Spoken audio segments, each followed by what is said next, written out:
Oi, meus amores, tudo bom? Tô vindo aqui gravar o meu primeiro vídeo, a minha estreia aqui no YouTube, tá? Desde que eu percebi que fazer vídeos grandes, né, ou um pouquinho maiores do que 15 minutos, ia ser um pouco insustentável no Instagram. Eu decidi, então, produzir os conteúdos de vídeo aqui pro YouTube, tá?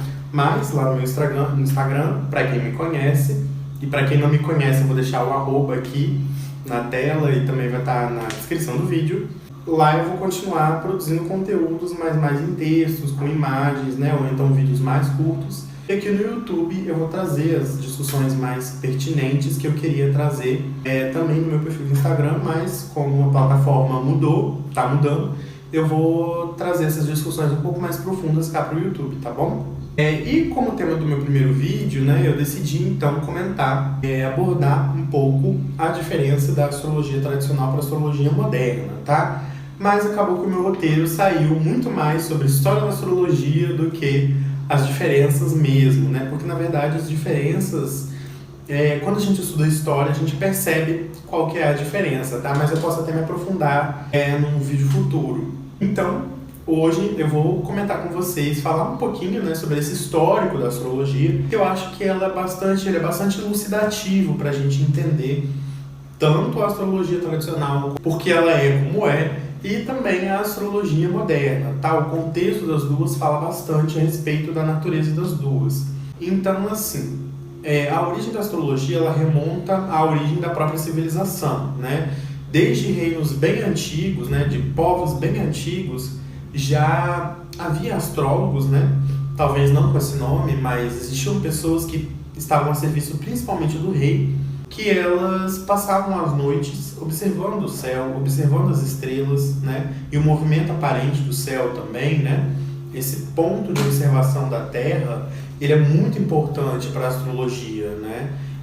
A gente tem essa percepção dos corpos celestes e do céu que decorre, na verdade, do movimento da Terra, mas as pessoas, né, há 6 mil anos atrás, 10 mil anos atrás, não tinham essa concepção, então elas enxergavam que o céu se movia, né? E não só o céu, havia algumas estrelas específicas que também tinham um movimento mais visível em relação às outras, né? As outras milhares que existiam. E eles começaram a perceber, olha, aquela estrela ali, mais vermelha, quando ela está em uma determinada parte do céu, ocorre uma guerra. Aquela outra, que é mais branca, mas também bem brilhante, quando ela está em outra parte do céu, o rei casa. Assim surge então essa noção de que, se é possível estudar o movimento dessas estrelas, né, sistematicamente do céu como um todo, e a interação entre essas estrelas, né, então a gente pode usar isso a nosso favor, para prever os acontecimentos através do movimento dessas estrelas, né? Então surge essa primeira noção de que as coisas são assim na Terra como no céu. O que pauta a astrologia nesse período tradicional é justamente essa concepção de que a matéria da Terra é a mesma do céu, e por causa disso é possível que os eventos da Terra caminhem de uma forma similar à forma como esses astros percorrem o movimento deles do céu. E aí eles usavam, né, esse estudo para poder prever acontecimentos que fossem pertinentes para a vida de todo mundo, né? O melhor ou o pior momento para a plantação, né? O clima de cada estação que entrava, a possível disseminação de doenças, de guerras e por aí vai.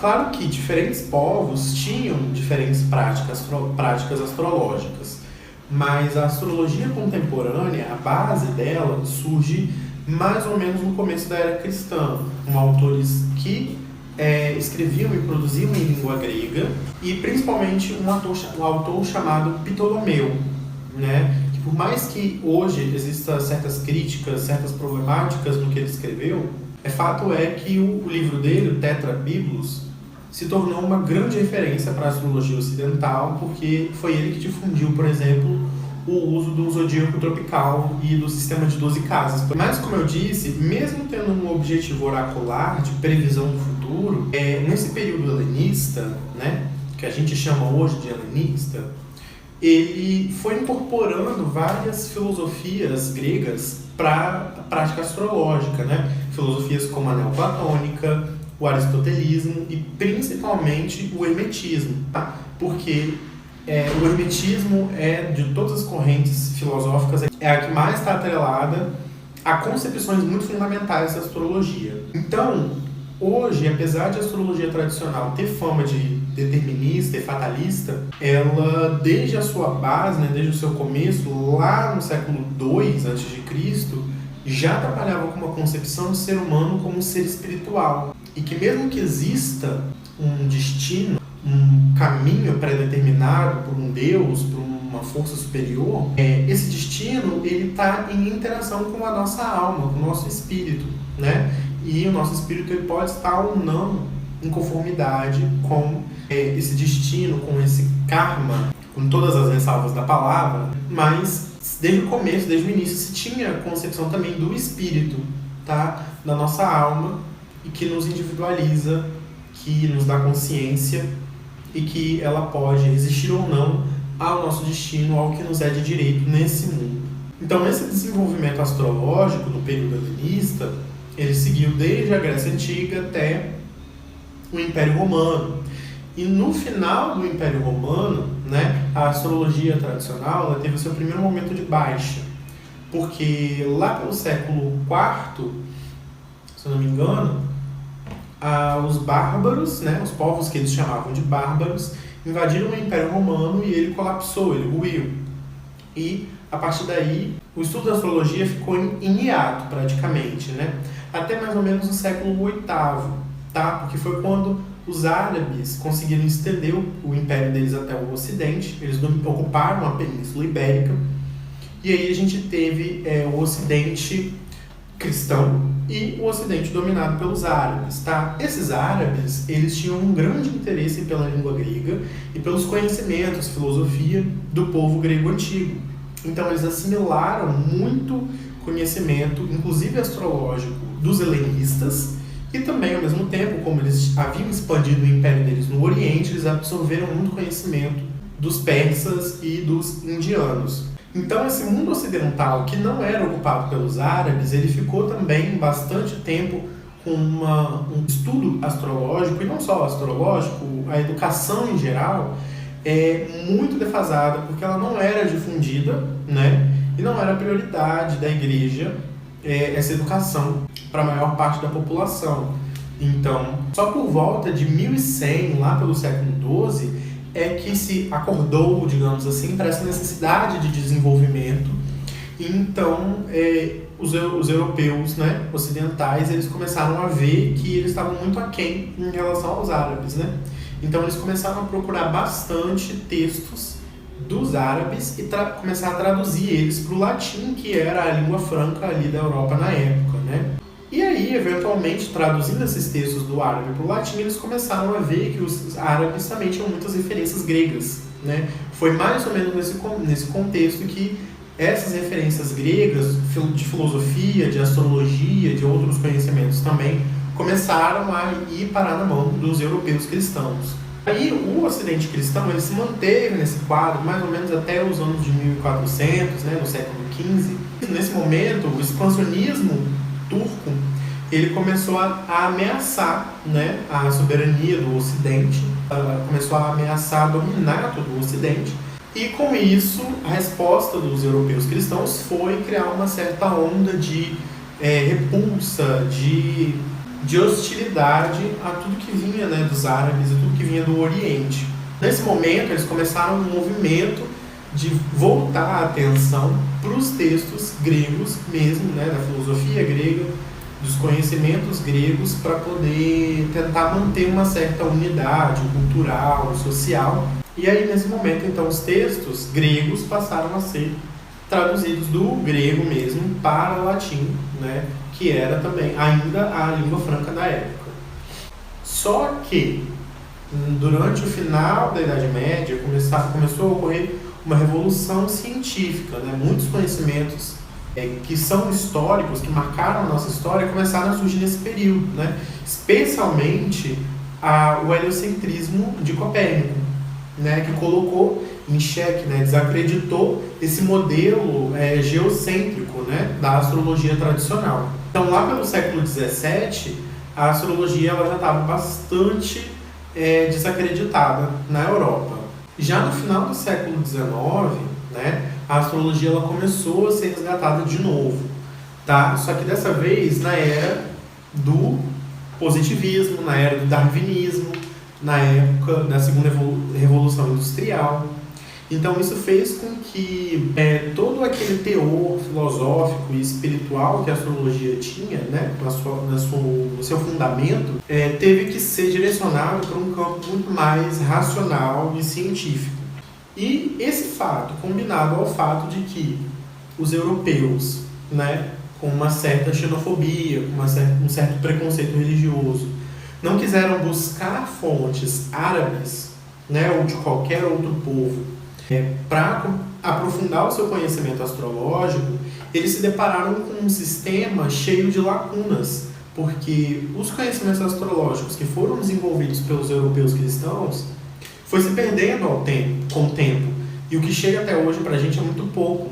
Daí, a saída que eles encontraram foi preencher essas lacunas com algumas lógicas que visavam aproximar a astrologia, o estudo da astrologia, com o correto estudo das ciências. Nessa mesma época, estavam surgindo algumas outras ciências, alguns outros campos científicos novos, e um deles é a psicologia, que, muito conveniente para eles, né, a psique vem do grego, que significa alma. Então, dessa maneira, eles chegaram à conclusão de que a astrologia, então, poderia ser um estudo da alma. E que quando o Aristóteles postulou, né, de que as nossas almas transitam entre as 7 esferas celestes até reencarnar na Terra, e quando ela passa por essas esferas, ela pega o que lhe é de direito, eles começaram a entender então que os planetas eram como se fossem as fadas madrinhas da Bela Adormecida, né? Eles nos davam um dom, nos davam um traço, né, de característica, como se a nossa alma também fosse uma tela em branco, que cada um dos planetas pinta, né, algum traço.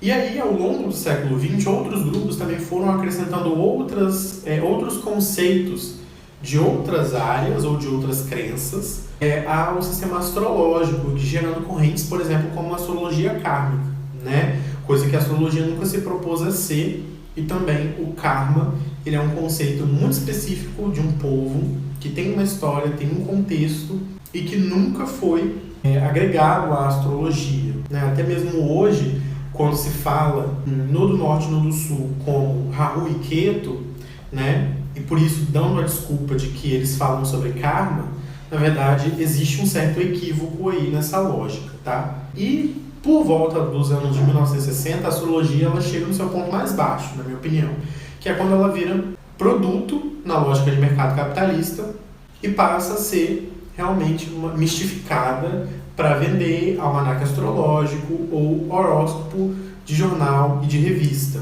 Coisa que tem estrago até hoje, porque até hoje as pessoas ficam, por exemplo, em dúvida: qual é o meu signo, já que eu nasci no dia que troca de um para outro, como se a astrologia ela tivesse datas especificamente delimitadas para o trânsito de cada um dos planetas, o que não é verdade, né? Por mais que a gente saiba que o Sol tenha um caminho ali de mais ou menos 1 grau por dia, né? Então ele fica mais ou menos um mês em cada signo, não significa que existe uma data certa em que ele vai sempre mudar de signo, tá? Isso aí é balela que surgiu por conta de horóscopo de jornal e de revista.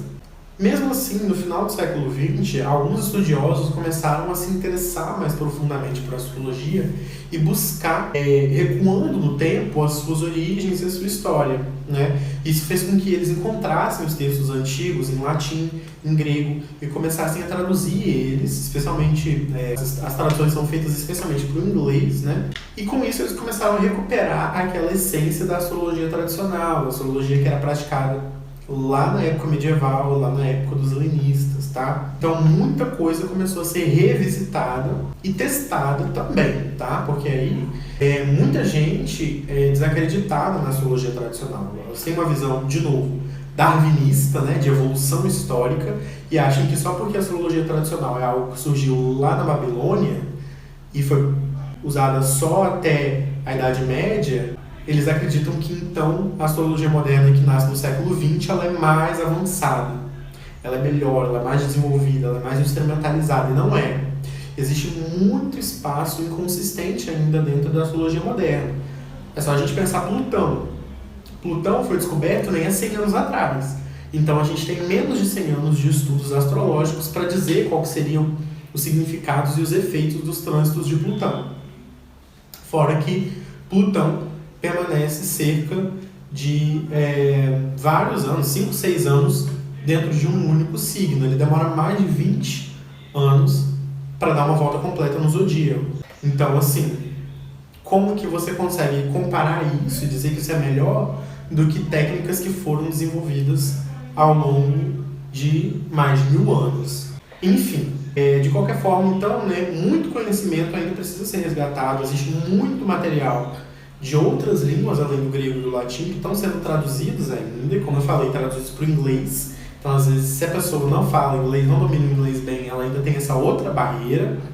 E, claro, os astrólogos de hoje, né, os astrólogos tradicionais contemporâneos, né, são muitos, né, e eles já têm uma bagagem, uma experiência que mostra que sim, a astrologia tradicional ela funciona, ela tem a sua veracidade, o que instiga a gente, né, porque principalmente o embate do ser humano pós-moderno com essa noção de destino, ele é um embate muito, muito tenso, né? Então existe também esse desafio para a gente atualizar, digamos assim, né, a astrologia tradicional para o mundo de hoje, mas que mesmo assim tem muitos contextos, né, que a gente observa que mesmo que o mundo tenha mudado muito de 2000 anos para cá, ele mais ou menos continua o mesmo, né? E assim, claro, se você estuda astrologia moderna, conhece a astrologia moderna e está me vendo falar agora, não me xinga nos comentários, tá? Eu obviamente estou puxando a sardinha pro meu lado e no final do dia é isso que eu tenho, é isso que você tem, é isso que todo mundo tem, viés, né?